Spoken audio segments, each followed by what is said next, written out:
Rudy Gay was on a podcast today and he basically commented on his thoughts on getting traded to Toronto from Memphis and just his thoughts on Toronto as a fan base. So basically on the podcast, I'll play you the clip here. Right. Yo, here comes Tony Allen and these guys, and it's a defense. It's grit and grind now. You know what I mean? And the narrative at the time was, yo, this is a subtle, like a little shot at Rudy, because he ain't like that. He's not a grit and grind guy. You know what I'm saying? Yeah, and, this is.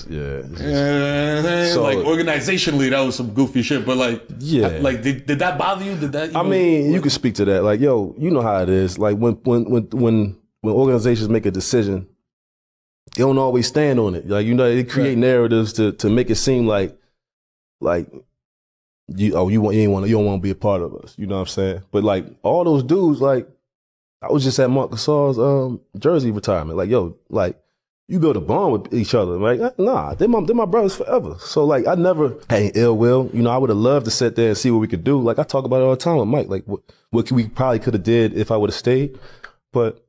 Yeah, it ain't my fault y'all traded me, man. Like, I don't have no control over that. If I did, I damn sure wouldn't go to Toronto. You know what I'm saying?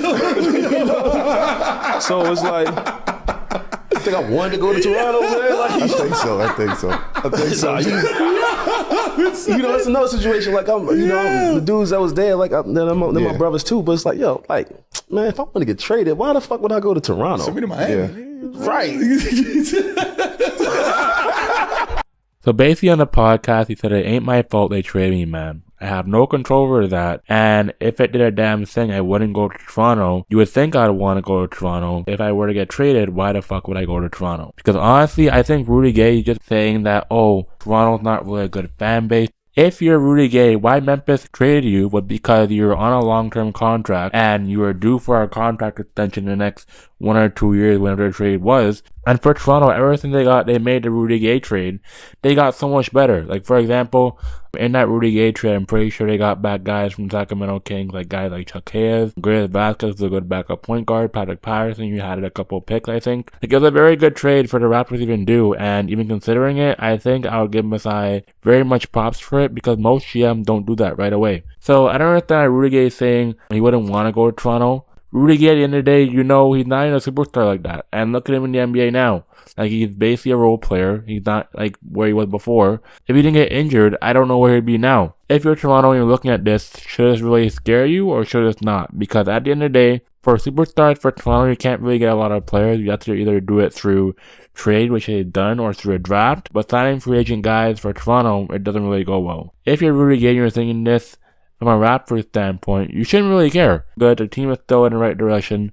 They're still rebuilding, and though they have Kawhi, when they won a championship, they made so much better moves. Like I said for the Rudy Gay trade, it made the Raptors do so much more things.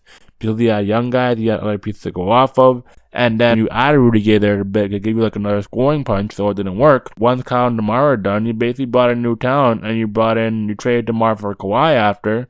And he started adding assets, and though Kawhi left, he's still doing the same thing from before, so I don't understand what the issue is. Players nowadays for free agency, I think the biggest free agency signing we had was DeMar Carroll, right? But other than that, there hasn't been anything else that the Raptors have done. But I think for the Raptors, I wouldn't really be discouraged if I'm a fan. I'm going to keep going, rooting for my team, and if you're Toronto and you're looking at this, I would consider it a very viable destination for any player that wants to come play in the NBA. That's just my thoughts on it, and if you guys like the video, like, comment, subscribe, and I'm out of here, bro.